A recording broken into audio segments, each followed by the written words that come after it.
खींच लेता है। चित्त चोर है, चित्त को ही चुरा लेता है। और जिसके चित्त को चोरी कर लिया गोविंद, उनके लिए तो फिर बड़ा मुश्किल हो जाता है इस संसार में। उस गोविंद को छोड़कर उनका मन ही कहीं नहीं लग सकता, जिसके चित्त को चोरी कर लिया, इसलिए चित्त चोर है। श्री कृष्ण श्री कृष्ण। जिसने चित्त पे प्रहार कर दिया, अपनी छाप छोड़ दिया, कहाँ जाओगे? श्री राधे। रह ही नहीं सकते हो। जैसे गोपियां रह नहीं पाती, एक पल भी अगर दर्शन नहीं हुआ उस प्राण प्रियतम का, तो व्याकुल हो जाती है।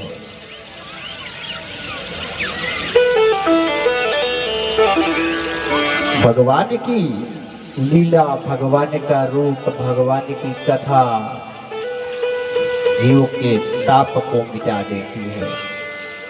सच्चा प्रेमी बन के प्रेम कर लो उस गोविंद से, आपके जीवन के ताप को कथा, वो भजन, वो गुणानुवाद समाप्त कर देगी, क्योंकि ताप ही तो मिटाते हैं। इस संसार में जब तक जीना है, जब तक, तो कोई न कोई ताप हमें छूता रहता है। किसी ताप से अछूते हम नहीं रह सकते। ये ताप तो त्रेता सतयुग में किसी को नहीं छूता था महाराज। दैहिक दैविक भौतिक ताप, राम राज काहू नहीं व्यापा। राम के राज्य में ये ताप नहीं किसी को छूते थे, लेकिन त्रेता के जाने के बाद द्वापर में तो ये ताप छूने लगा। राम राज्य में तो पिता के सामने पुत्र की मृत्यु भी नहीं होती थी, लेकिन द्वापर आते आते वो ताप छूने लगा हर किसी को।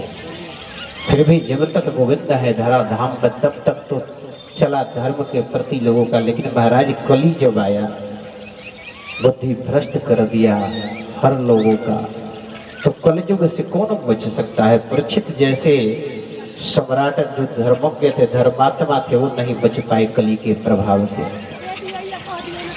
और कली के प्रभाव से नहीं बचे, तभी तो हम उनकी कथा सुन रहे हैं बैठ करके।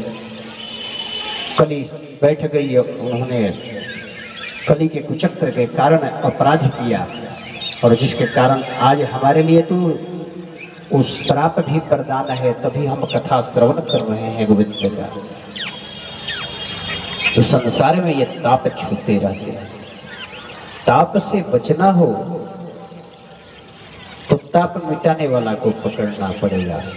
ताप त्रय विनाशाय, जो ताप का विनाश करता है। श्री कृष्णाय वयं नमः। हम सब उस गोविंद को, उस कृष्ण को याद करें। बड़े बड़े सिद्ध महंत जोगी हुए, जो संसार में रहते हुए संसार को भूल गए। महाराज संसार है क्या? ऐसा स्नेह, ऐसा रिश्ता जोड़ लिया तो संसार में रहकर भी संसार से परे है। और प्रियतम कैसा है कि आप संसार में रह करके संसार को भूल जाते हो, तो प्रियतम आपके पीछे पीछे दौड़ता फिरता है। एक संत आए थे, बाबा जी थे, वो बंगाल से चल करके कलकत्ता से वृंदावन एक बार पहुंच गए।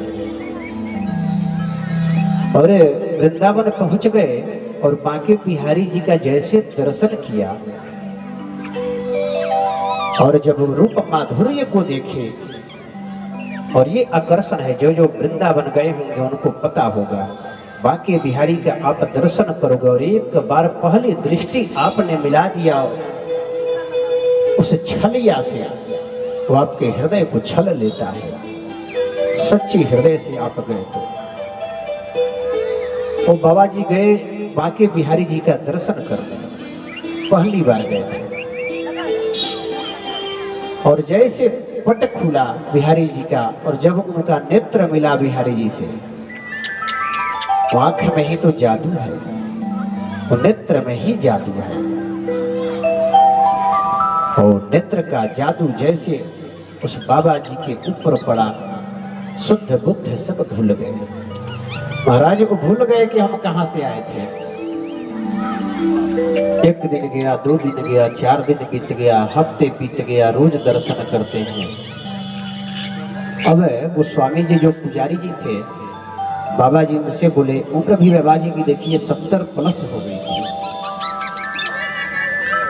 गोस्वामी जी से बोल रहे हैं, महाराज हमें कोई सेवा दे दीजिए इसी मंदिर में। बाबा कहाँ से आए हो? मुझे कुछ पता नहीं कि मैं कहाँ से आया, कहाँ जाना है मुझे ये भी पता नहीं है। मैं तो यही का हूँ, मेरा जन्म ही यही हुआ था, मैं तो भटक गया था महाराज, मैं तो अपने घर पे आ गया, कोई सेवा दे दीजिए महाराज। गोस्वामी जी बोले, बाबा इस उम्र में क्या सेवा करोगे, आपकी उम्र भी वैसे भी जाती रही। बाबा जी बहुत गिड़गिड़ाए, गोस्वामी जी हमें चौकीदार बना दो, हम आपके मंदिर के दरवाजे पे पड़े रहेंगे। गोस्वामी जी को दया आ गई, बोले ठीक है ऐसा करना, आप मंदिर के बाहर पड़े रहना, रात्रि में देखना कोई चोर चकोर मंदिर के अंदर न प्रवेश करे। चौकीदारी में ड्यूटी लगा दी है बाबा जी की।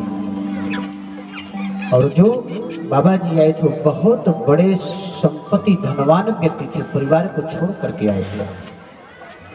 बिहारी जी के दरवाजे पे चौकीदार की नौकरी करने लगे। तनख्वाह कुछ नहीं लेना है, जो मंदिर में प्रसाद मिल गया वो खा करके बस गोविंद के रूप का दर्शन करना नित्य, यही उनकी लीला हो गई। नित्य भगवान की भजन करते और वहीं पड़े रहते थे। एक दिन मध्य रात्रि में गोस्वामी जी मंदिर बंद करके सब चले गए। मध्य रात्रि हुआ और ठाकुर जी मध्य रात्रि में निकल पड़े मंदिर से, बिहारी जी। और बिहारी जी के मंदिर से सेवा कुंज की जो दूरी है ज्यादा से ज्यादा 2.5 किलोमीटर हो गई, 2 से 2.5 किलोमीटर। बिहारी जी चले, चौकीदारी खड़े हैं बाबा जी, बोले यदि ठाकुर जी निकल के बाहर जा रहे हैं, सुबह हमें जवाब देना पड़ेगा। वो पीछे पीछे लग गए बिहारी जी के। बिहारी जी जाते जाते थक गए, 1 किलोमीटर गए, थक गए। पीछे घूम के देखे कि बाबा जी आ रहे हैं हमारे पीछे पीछे, जो हमारे दरवाजे पे नित्य पड़ा रहता है। आवाज लगाए, बाबा जी मैं तो थक गया हूँ, मुझे उठा लो कंधे पे। बाबा जी ने कंधे पे उठा लिया बिहारी जी को और उठा करके सेवा कुंज के दरवाजे पे ले गए। बिहारी जी उतर गए, बाबा आप यही इंतजार करना, मैं सेवा कुंज के अंदर से आता हूँ। बाबा जी को छोड़ करके दरवाजे पे बिहारी जी सेवा कुंज के अंदर गए। लेकिन बाबा जी मन में सोचे कि आखिर इतने रात में ये करते क्या है यहाँ आकर के, मैं थोड़ा सा देख लूं। वो खिड़की से दीवार से जैसे भी हो छलांग लगाकर देखा कि राधा एक प्रकाश पुंज है और उस प्रकाश पुंज के अंदर बिहारी जी और राधा जी रास कर रहे हैं। बाबा की जैसी दृष्टि पड़ी वो तो शुद्ध बुद्ध भूल गए, पागल हो गए। और बिहारी जी कह करके गए थे कि आप यहीं रहना, मुझे लेके चलना भी है मंदिर में। बिहारी जी आए, रास के बाद बाबा तो बेसुध पड़े हैं, बेहोश हो गए हैं। बहुत आवाज लगाए, बाबा जी किधर हो, मुझे छोड़ना है वहां पे, बांके बिहारी मंदिर पहुंचाओ बाबा, क्योंकि सुबह का समय होने वाला है। देखिए बाबा बेसुध पड़े हुए हैं, आकर के सिर पे हाथ लगाया ठाकुर जी ने और इतने में बाबा की नेत्र खुल गया, आंखों से आंसू आ गई। कंधे पे बैठा लिए बिहारी जी को और ले जाकर के मंदिर में पहुंचा दिया महाराज। और पहुंचा करके जैसे सुला करके चादर डाल दिया और इतने में सुबह हो गई, ब्रह्म मुहूर्त। गोस्वामी जी आ गए मंदिर खोलने के लिए। जैसे मंदिर खोलने चले, बाबा दौड़ करके पैर पकड़ लिया गोस्वामी जी के, रुक जाओ महाराज, हमारे ठाकुर को रात भर सोए नहीं है, अभी आकर सो रहे हैं, इनको डिस्टर्ब मत कीजिए। गोस्वामी जी नहीं माने, बाबा पैर पकड़ करके रोते रहे, मत उठाइए, क्योंकि सोए नहीं ठाकुर जी, पूरी रात रास में थे, अभी मैं उनको लेकर के सुलाया हूँ। गोस्वामी को विश्वास नहीं हो रहा है, ये पागल हो गया है। बोले आपको विश्वास नहीं है तो देखो, नंगे पांव है, उनके पैरों में कंकड़ चुभा है।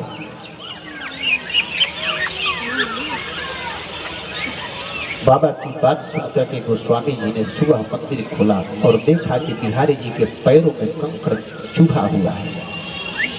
ये आपको कैसे पता है? बोले मैं तो यहीं पड़ा पड़ा, बिहारी जी जा रहे थे, मैं देख लिया, मैं उनको कंधे पे लेकर गया था, पैदल गए थे, थक गए, कंकड़ चुभ गया, उनके पैरों से खून के बंद आ गई, तब जाकर के आवाज लगाया, मैं अपने कंधों पे लेकर के गया।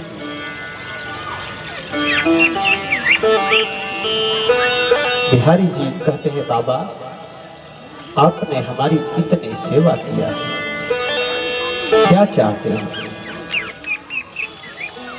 बाबा कहते हैं मैं आपके चरणों में अपना जीवन न्यौछावर कर दूं गोविंद, मुझे तो और कुछ नहीं चाहिए। मैं तो व्यर्थ में भटक गया था इस संसार में, मैं तो संपत्ति के चक्कर में पड़ गया था। तब से महाराज वृंदावन बांके बिहारी मंदिर का एक नियम है, मंगला आरती उस मंदिर में कभी नहीं होती। उसके बाद से सिर्फ एक दिन कृष्ण जन्माष्टमी को छोड़ करके मंगला आरती नहीं होती बांके बिहारी मंदिर में, इसलिए क्योंकि ठाकुर जी सुबह नींद उनकी पूरी नहीं हुई थी और बाबा ने रोक दिया था, उठाओ मत मेरे ठाकुर को, रात भर सोए नहीं। अनन्य प्रेम है, ऐसे दिव्य कितने संत हुए वहां पे। अब सभी रसखाने की भी घटना जानते हैं, अनन्य प्रेमी है रसखान। ऐसे सौंदर्य रूप को देख करके किसका चित्त न पिघल जाता है, किसका हृदय द्रवित नहीं हो जाता है, ऐसा कोमल सुकुमार है गोविंद। रसखान ने क्या देखा था? रसखान ने देखा था पानी की दुकान पे गए, फोटो लगी थी, सुंदर सलोना रूप, किसका बच्चा है, इसके पैर में इसके माँ बाप ने जूती नहीं डाली, इतना सुकुमार चरण है जिसका। जो पान बेचने वाला था उसको बोला तेरे को दया आती है तो तू जूती लगा दे। रसखान जाकर के जूती बना करके लाए महाराज उस दुकान पे। पता बताओ कहाँ रहता है ये बच्चा? बोले जाओ वृंदावन में रहता है, ढूंढ ले। कौन है ये? गोपाल है, ढूंढ ले। कृष्णा है, ढूंढ ले। रसखान चले गए, वृंदावन पहुंच गए, घर त्याग दिया। नित्य जमुना से पूरे वृंदावन भ्रमण करते हैं। कृष्ण कहाँ रहता है? कृष्ण कहाँ रहता है? कौन बताए? कृष्णा कौन जानता है? वहां तो सब बिहारी जी, मनमोहन, छलिया, इन नामों से जानते हैं। एक सज्जन व्यक्ति देखा, ये व्यक्ति रोज यमुना से लेकर के वृंदावन की गलियों में भटकता है, रसखान अन्न जल सब त्याग दिया, जब तक आप मिलोगे नहीं मैं भोजन नहीं करूंगा। शरीर सूख गया महाराज, गर्मी का तपती हुई वृंदावन में वैसे भी गर्मी बहुत पड़ती है। ओठ